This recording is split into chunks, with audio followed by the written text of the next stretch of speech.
Hello दोस्तों, कैसे हैं आप सभी लोग। उम्मीद करते हैं आप सभी बहुत ही अच्छे होंगे। तो आज हम पढ़ने वाले हैं एक नया टॉपिक जिसका नाम है कैलेंडर। अगर हम इस कैलेंडर की बात करें तो हर एक एग्ज़ाम में 1 से लेकर 2 क्वेश्चन तो आता ही है।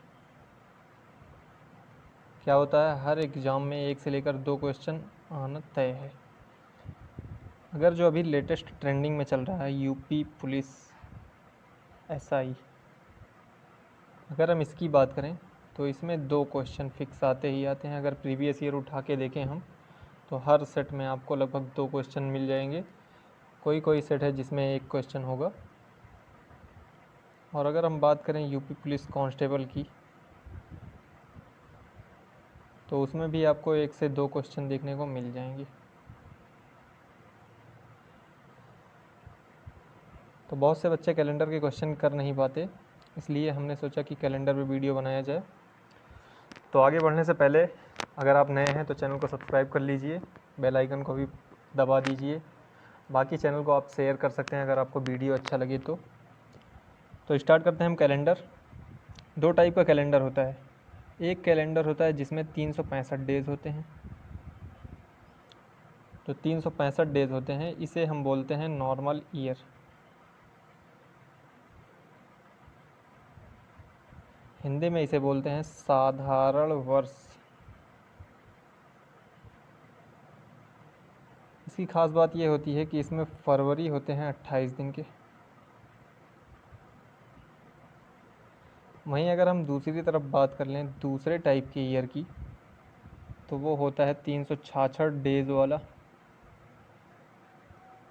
इसे हम बोलते हैं लीप ईयर। हिंदी में बोलते हैं इसे अधिवर्ष। इसकी खास बात ये है दोस्तों कि इसमें फरवरी होते हैं 29 डेज़ के। कितने डेज़ के? 29 डेज़ के। अब बात आती है कि हम लीप ईयर को पहचानेंगे कैसे। तो जो भी ईयर 4 से डिवाइड हो जाए और रिमाइंडर 0 है वो क्या होता है? Leap year. इसमें एक छोटा सा एग्जम्पशन है, एक छोटा सा अपवाद है, और वो अपवाद ये है कि जो सेंचुरी ईयर होता है, जो सेंचुरी ईयर होता है हमारा, जैसे कि हम मान लें 1800, इसको अगर हम 4 से डिवाइड करेंगे तो रिमाइंडर तो 0 आएगा, लेकिन 4 के साथ साथ ये सेंचुरी ईयर हमारा डिवाइड होना चाहिए 400 से भी। तो हम देखते हैं इसको 400 से डिवाइड करने पर रिमाइंडर हमारा 0 नहीं आता। क्या होता है? 0 नहीं आता। इसलिए हम इस 1800 को लीप ईयर में नहीं रखते हैं। तो कंडीशन आपको पता हो गई कि लीप ईयर 4 से डिवाइड होना चाहिए, बाकी जो सेंचुरी ईयर होता है वो 400 से डिवाइड होना चाहिए। तो अब हम बात करेंगे कि जैसे शुरू के 5 ईयर हम ले लें स्टार्टिंग के, तो इसमें केवल 1 लीप ईयर आएंगे। ऐसे ही अगर हम स्टार्टिंग के 10 ईयर की बात कर लें तो इसमें 2 लीप ईयर आएंगे। ऐसे ही अगर हम 15 की बात कर लें तो इसमें हमारे 3 लीप ईयर आएंगे। आराम से देखते जाइए और समझते जाइए। ऐसे ही अगर हम 25 ईयर की बात कर लें तो इसमें 6 लीप ईयर आएंगे। ठीक इसी प्रकार अगर हम 50 की बात कर लेते हैं, 50 सालों की, तो इसमें हमारे आ जाते हैं 12 लीप ईयर। ऐसे ही अगर हम 100 सालों की बात करें तो इसको अगर हम 4 से डिवाइड करेंगे तो ये 25 बार जाता है। इस हिसाब से 25 लीप ईयर होने चाहिए इसमें, लेकिन 25 लीप ईयर नहीं होंगे। इसमें से हमें एक कम करना पड़ेगा। टोटल हमारे होंगे इसमें 24 लीप ईयर। और क्यों 24 लीप ईयर होंगे ये मैं आपको बताता हूँ। क्योंकि जो 100 है ये है एक सेंचुरी ईयर। ये 4 से तो कट जाता है लेकिन 400 से बिल्कुल नहीं कटेगा। इसीलिए हमने इसमें से एक साल माइनस कर दिया, तो हमारा क्या बचा, 24 लीप ईयर। यहाँ तक आपको बहुत अच्छे से हमारी बात समझ में आ चुकी होगी। तो एक क्वेश्चन को देखते हैं हम।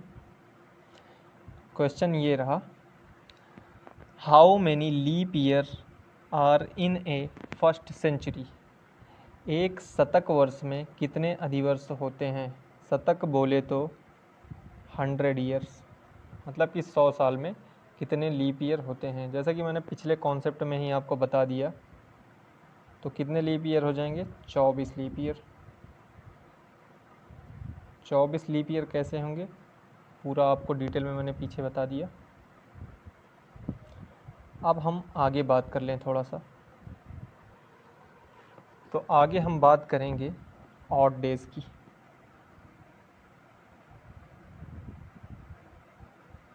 ऑड डेज़ बोलते हैं यानी कि विषम दिन। बस आराम से पढ़ते जाइए, आपको बिल्कुल किसी कोड वोड को याद करने की ज़रूरत नहीं है। तो विषम दिन होता क्या है,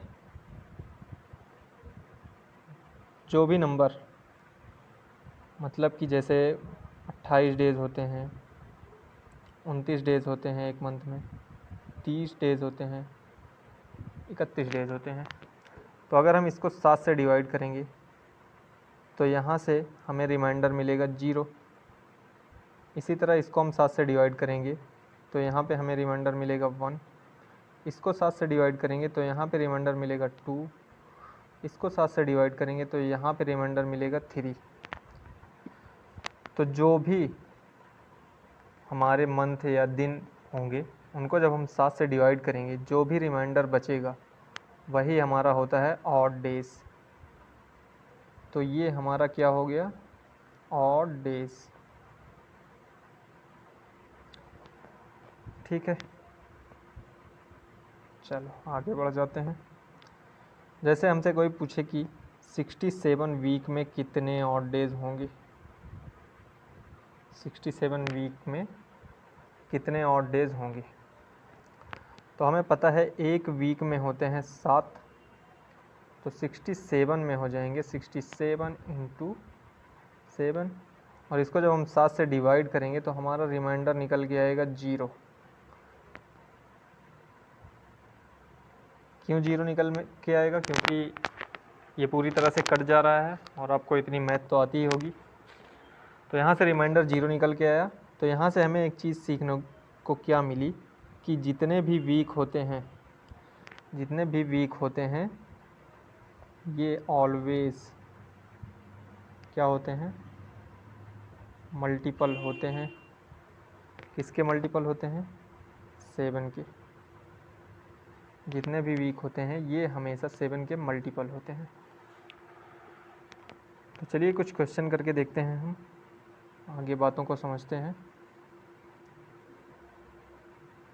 तो ये रहा हमारा एक क्वेश्चन, और इस क्वेश्चन को हम थोड़ा सा बड़ा कर लेते हैं। तो ये क्वेश्चन हमारा शुरू हो चुका है। तो क्वेश्चन को देखने की कोशिश करते हैं हम। तो क्वेश्चन हमें पहला कह रहा है कि if today is Sunday then what will be. अगर आज रविवार है तो आफ्टर 25 डेज़, 25 दिनों के बाद क्या होगा। तो सिंपल सा कुछ नहीं करना है, 25 को उठाना है, 7 से डिवाइड करना है। यहाँ से हमें पता चलेगा रिमाइंडर क्या आएगा। तो रिमाइंडर 7 यहाँ होते 21, 21 4 25, 4 रिमाइंडर निकल के आया। तो क्वेश्चन में पूछा है 25 दिन बाद, तो आगे जाने के लिए कह रहा है। तो 25 दिन बाद बोला है तो हम संडे में क्या करेंगे, 4 जोड़ देंगे। तो संडे में अगर हम 4 जोड़ देते हैं तो क्या होता है, Monday, Tuesday, Wednesday and Thursday. तो यही थर्सडे हमारा क्या हो जाएगा, आंसर हो जाएगा पहले का। दूसरा क्वेश्चन 72 डेज़ का कह रहा है, तो आप 72 डेज़ वाला खुद निकाल लेंगे। तीसरा क्वेश्चन हम देखते हैं बिफोर 65 डेज़, या फिर 65 दिन पहले। तो 65 दिन पहले अगर बोल रहा है तो हमें सिंपल सा 65 उठाना है और इस 65 को 7 से डिवाइड करना है। तो 7 9 जा 63 होता है, यानी कि 7 9 63। यहाँ से आपका रिमाइंडर निकल के आएगा 2। और इस बार क्वेश्चन में बोला है कि 65 दिन पहले क्या होगा, तो हम कैलेंडर में पीछे जा रहे हैं। तो 65 दिन पहले संडे में से हम 2 को माइनस कर देंगे, पहले पूछा है इसलिए। तो संडे में से 2 को माइनस करेंगे हम, तो एक सैटरडे, दूसरा माइनस करेंगे तो फ्राइडे, और यही फ्राइडे हमारा क्या हो जाएगा, आंसर हो जाएगा। ठीक है, तो हमने आसानी से इस क्वेश्चन को कर लिया। अब दूसरा क्वेश्चन खुद से ट्राई करेंगे। तो आप एक चीज़ को ध्यान देना, हमेशा जब भी कैलेंडर में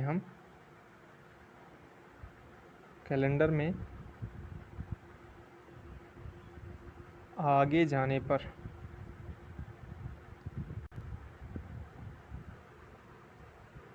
ऑड डेज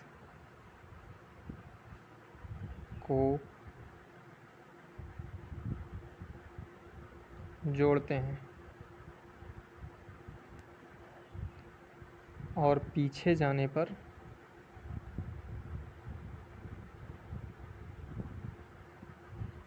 ऑड डेज घटाते हैं। बस सिंपल सा यही 2 कॉन्सेप्ट है। मैं एक बार दिखा देता हूँ। कैलेंडर में आगे जाने पर ऑड डेज को जोड़ते हैं, पीछे जाने पर ऑड डेज को घटा देते हैं। ये रही बात। बाकी हम नेक्स्ट क्वेश्चन पे चलते हैं अब। तो नेक्स्ट क्वेश्चन पे जाने से पहले आपको सीखना होगा एक और चीज़। तो वो चीज़ क्या है मैं आपको बताता हूँ। कैलेंडर में हम 3 टाइप के क्वेश्चन पढ़ेंगे। इसे हम बोलेंगे रेफरेंस कैलेंडर। तो जो पहला टाइप होगा, इसमें क्या होगा, ईयर डिफरेंस रहेंगे। मतलब कि ईयर डिफरेंस का क्या मतलब है, सिंपल सा आप देख सकते हैं। जैसे मान लीजिए कि हमें दे दिया क्वेश्चन में 15 सितंबर 2010 को सैटरडे है, तो 15 सितंबर 2015 को कौन सा डे होगा। इसमें आपको साफ साफ दिख रहा होगा कि ये दोनों चीज़ें सेम है। डिफरेंस किस चीज़ का है, तो डिफरेंस है सिर्फ ईयर का। ठीक है, तो एक टाइप ये हो गया। तो जल्दी से इस टाइप का हम क्वेश्चन देखते हैं, उसके बाद दूसरा टाइप हम बताते हैं। तो ये रहा क्वेश्चन। क्वेश्चन में पूछा है 30 जनवरी 2021 को सैटरडे है, तो 30 जनवरी 2025 को कौन सा दिन होगा। तो यहाँ पर सिंपल सा हम 30 जनवरी 2021 और 2025 के बीच में गैप देखेंगे तो हमें मिलेगा 4 का गैप मिलेगा। अब इसमें साथ साथ हमें ये भी चेक करना है कि कितने लीप ईयर हैं। तो 2021 के बाद 2022, 2022 के बाद 2023, फिर 2023 के बाद 2024। तो 2024 क्या है, एक लीप ईयर है, तो इसे एक लीप ईयर को हम जोड़ देंगे। 2025 कोई लीप ईयर नहीं है, तो यहाँ से हमें 4 और 1 5 मिला, और 5 को जब हम 7 से डिवाइड करेंगे तो हमारा रिमाइंडर निकल के आएगा 5। तो सैटरडे हमको क्वेश्चन में दिया गया था। कैलेंडर में हम जा रहे हैं आगे 2021 से 2025 की तरफ, तो यहाँ पे हम जोड़ देंगे इस 5 को। तो सैटरडे में हम जब 5 को जोड़ देंगे तो यहाँ से हमारा डे निकल के आएगा थर्सडे। हिंदी में बोलते हैं इसे गुरुवार। तो कौन सा दिन होगा, गुरुवार होगा। 30 जनवरी 2025 को गुरुवार होगा। ठीक है दोस्तों, समझ में आ गया। चलिए अच्छी बात है, एक क्वेश्चन को और हम कर लेते हैं। तो अगला क्वेश्चन दिया गया है कि 4 फरवरी, माफ़ कीजिएगा, 4 फरवरी 2021 को थर्सडे है, तो 4 फरवरी 2019 को कौन सा दिन होगा। तो तो ईयर के बीच में हमने डिफरेंस देखा 2 का है, ठीक है। अब बात कर लेते हैं लीप ईयर की। तो 2021 के बाद हम जा रहे हैं इस बार पीछे, ठीक है। तो 2021 के बाद आएगा हमारा 2000, फिर 2019। तो जो 2000 है वो तो हमारा लीप ईयर ही है, इसलिए 2 में 1 जोड़ दिया हमने, तो आ गया 3 ऑड डेज़। और इस 3 ऑड डेज़ को इस बार हम थर्सडे में से घटा देंगे। क्यों घटाएंगे? क्योंकि हम पीछे की तरफ जा रहे हैं। 2021 का हमें क्वेश्चन में दिया है और 2019 की तरफ हम जा रहे हैं। तो थर्सडे में से अगर हम 3 डेज़ घटाएंगे तो हमारा आंसर निकल के आएगा मंडे, और यही हमारा राइट आंसर हो जाएगा। ठीक है भैया, समझ गए होगे आप लोग। तो आगे चलने से पहले, अगले क्वेश्चन पे जाने से पहले मैं आपको फिर से बता दूं, ये था पहला टाइप रेफरेंस कैलेंडर का। अब दूसरा टाइप हम क्या पढ़ेंगे? दूसरे टाइप में हम पढ़ेंगे इसमें डेट एंड मंथ डिफरेंट होंगे। इसमें क्या होगा, डेट और मंथ अलग अलग होंगे और ईयर सेम होंगे। एग्जाम्पल के तौर पे मैं आपको बता दूं कि 15 मार्च 2016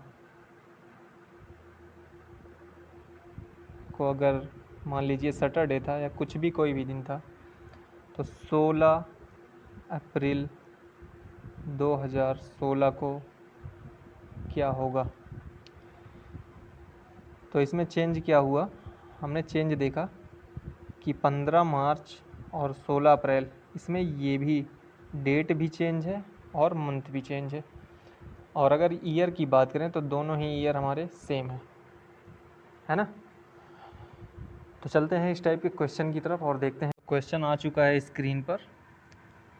तो कह रहा है 30 अप्रैल 2004 को फ्राइडे था, तो 25 जनवरी 2004 को कौन सा दिन होगा? अब हम जो है पीछे की तरफ आ रहे हैं।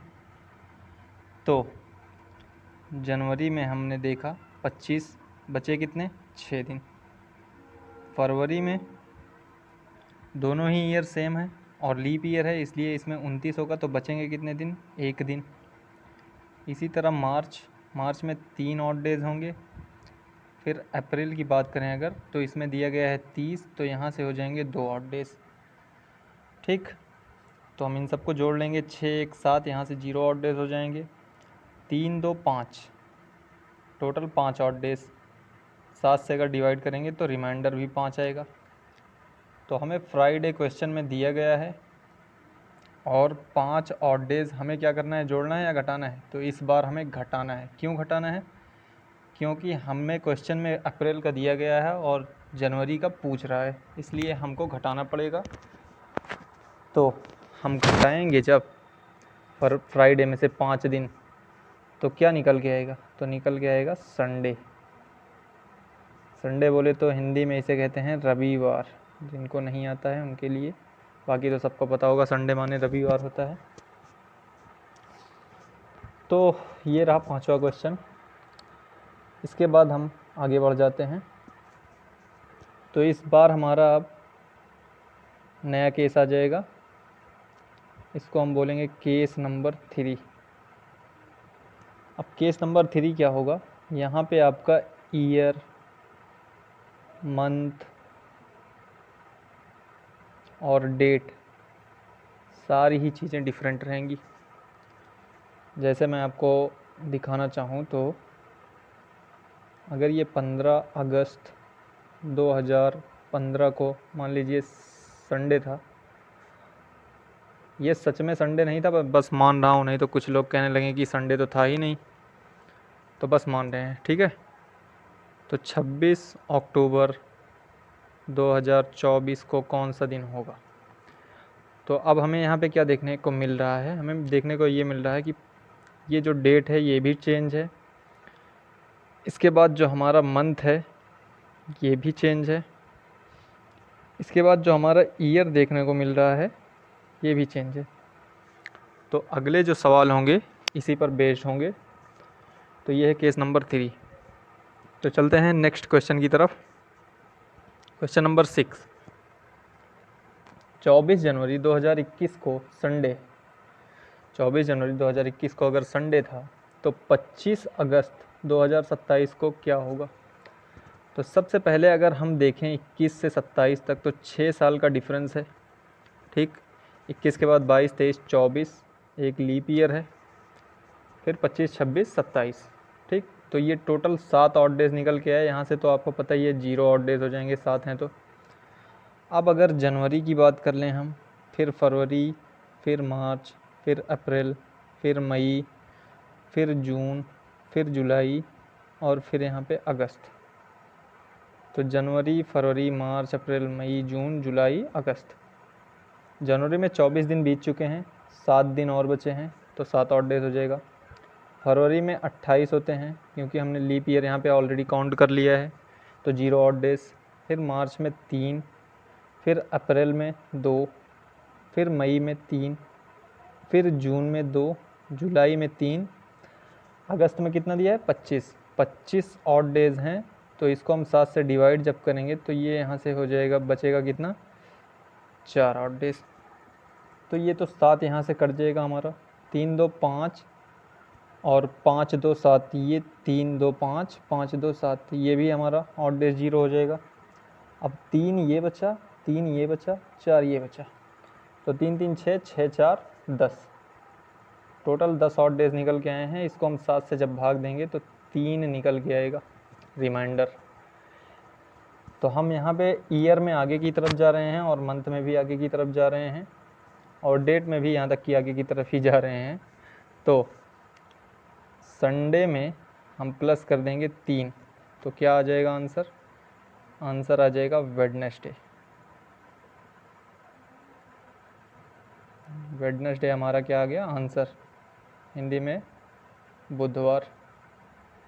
तो इस क्वेश्चन का आंसर क्या निकल के आया? वेडनेसडे। चलते हैं नेक्स्ट क्वेश्चन की तरफ। अगला क्वेश्चन है 20 फरवरी 2004 को फ्राइडे था, तो 20 मार्च 2016 को कौन सा दिन होगा? तो यहाँ पे अगर हम देखेंगे तो 4 से लेकर 16 के बीच 12 साल का गैप है। अगर लीप ईयर की बात करें तो यहाँ पे केवल 20 फरवरी बीते हैं और ये 2004, अभी इसमें 9 डेज़ और हैं क्योंकि लीप ईयर है, तो 2004 भी काउंट होगा। तो 2004 एक leap year, 2008 2 leap year, 2012 3 leap year और 2016 भी काउंट करेंगे क्योंकि इसमें फरवरी लिया गया है, इसलिए टोटल 4 लीप ईयर होंगे और यहाँ से ऑड डेज़ निकल के आएंगे 16। और जब इस 16 को हम 7 से डिवाइड करेंगे तो रिमाइंडर निकल के आएगा 2, 7 दूनी 14, 14 2 16। अब फरवरी में क्या होगा? 8 दिन बचे हैं और मार्च में हमें 20 दिया गया है और 20 और 8 28 होते हैं। इस 28 को जब हम 7 से डिवाइड करेंगे तो रिमाइंडर निकल के आएगा 0, कट जाएगा पूरा। यहाँ से ऑड डेज निकल के आया था 2 और फ्राइडे क्वेश्चन में दिया गया था यानी कि शुक्रवार, तो इस फ्राइडे में हम जब 2 ऑड डेज जोड़ देंगे तो हमारा आंसर निकल के आएगा क्या? संडे, यानी कि रविवार। तो इस क्वेश्चन का आंसर क्या निकल के आया? संडे। फ्राइडे में हम जब 2 ऑड डेज जोड़ेंगे तो रविवार आ जाएगा आंसर। तो हमारे हो गए तीनों केस पूरे। अब हम चलेंगे आगे के कॉन्सेप्ट की तरफ। तो ये एक कॉन्सेप्ट है आपको छोटा सा, इसे मैं थोड़ा सा और बड़ा कर देता हूँ, तो इसे आपको याद रखना है। इसे बोलते हैं हम रिपीटेशन ऑफ कैलेंडर। रिपीटेशन का मतलब होता है कि कौन सा कैलेंडर सेम इसी कैलेंडर के होगा। तो सबसे पहला पॉइंट लिखा है लीप ईयर 28 साल बाद रिपीट होता है। तो कहने का सिंपल सा मेथड है कि अगर कोई लीप ईयर दिया गया है तो वो 28 साल बाद सेम टू सेम वही ईयर होगा। मतलब जिस दिन उसमें रविवार पड़ेगा उसी दिन उसमें भी रविवार पड़ेगा, जिस दिन उसमें सोमवार पड़ेगा उस दिन उसमें भी सोमवार पड़ेगा। आगे कह रहा है कि नॉर्मल ईयर 11 साल बाद सेम रिपीट होता है, लेकिन अगर नॉर्मल ईयर जो है लीप ईयर के तुरंत बाद है तो वो 6 सालों बाद रिपीट होता है। कहने का मतलब जैसे 2005 है तो ये है तो नॉर्मल ईयर, लेकिन 2004 के ठीक बाद आया है। 2004 क्या है? लीप ईयर है। तो 2004 के ठीक बाद आया है, इसलिए ये 6 साल बाद सेम टू सेम वही ईयर होगा। लेकिन इस क्वेश्चन को करने के लिए इसमें एक कंडीशन होती है कि ये कंडीशन, ये ट्रिक जो है ये लागू होगा सिर्फ कहाँ लागू होगा? सिर्फ एक सेंचुरी में। कितने सेंचुरी में लागू होगा? सिर्फ और सिर्फ एक सेंचुरी में। जैसे ही हम दूसरी सेंचुरी में गए, मान लीजिए 1800 में है, ये केवल 1800 में ही लागू होगा। अगर 1800 से हम 1900 में जा रहे हैं तो ये कंडीशन लागू नहीं होगा। इसके लिए आपको निकालने पड़ेंगे ऑड डेज। तो बाकी बातें हम क्वेश्चन में देखते हैं, समझ में आएगा फिर। जैसे क्वेश्चन में दिया है 2005 का कैलेंडर कब रिपीट होगा, तो आपको पता है 2004 क्या है? एक लीप ईयर है ना। 2004 एक लीप ईयर है। तो सीधा सीधा इसमें क्या करेंगे हम? 2004 के बाद आता है हमारा 2005, तो ये लीप ईयर के तुरंत बाद आया है, इसमें सीधा 6 ऐड कर देंगे तो 2011। ऑप्शन नंबर बी यही हमारा सही आंसर हो जाएगा। इसका कुछ करने की ज़रूरत ही नहीं है हमें।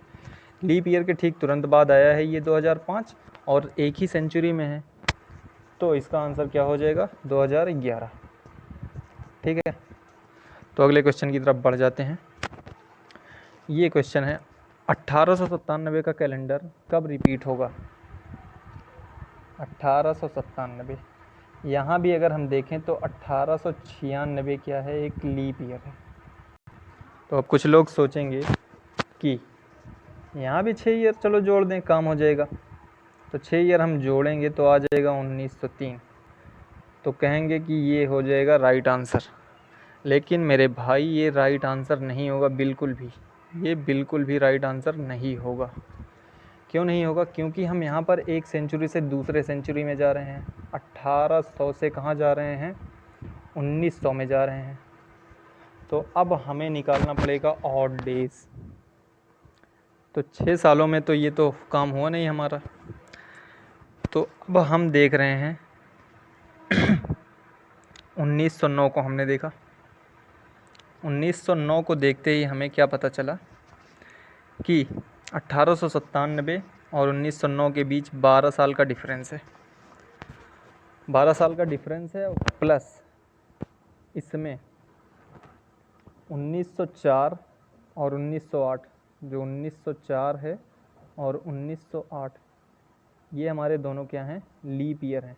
तो 12 + 2 अगर हम जोड़ रहे हैं तो टोटल 14 ईयर हो रहे हैं, और 14 7 से काटेंगे तो रिमाइंडर आएगा 0।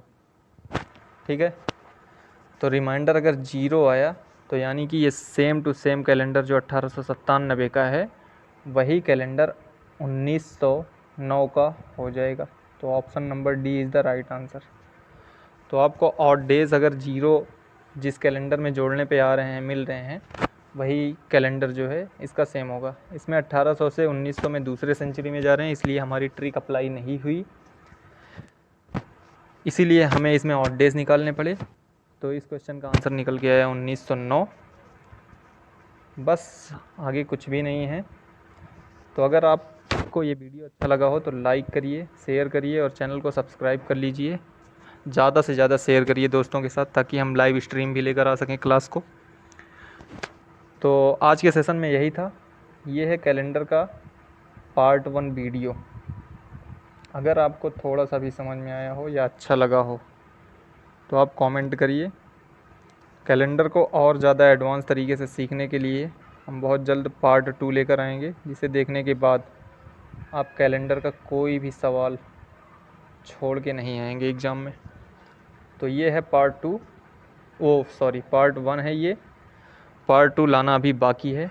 तो पार्ट 1 पे जैसा रिस्पॉन्स रहेगा उसी हिसाब से पार्ट 2 आएगा। तो बस आज की वीडियो में इतना ही था। बाकी मिलते हैं नेक्स्ट वीडियो में। तब तक के लिए धन्यवाद। बाय बाय, सलाम, सब्बा खैर।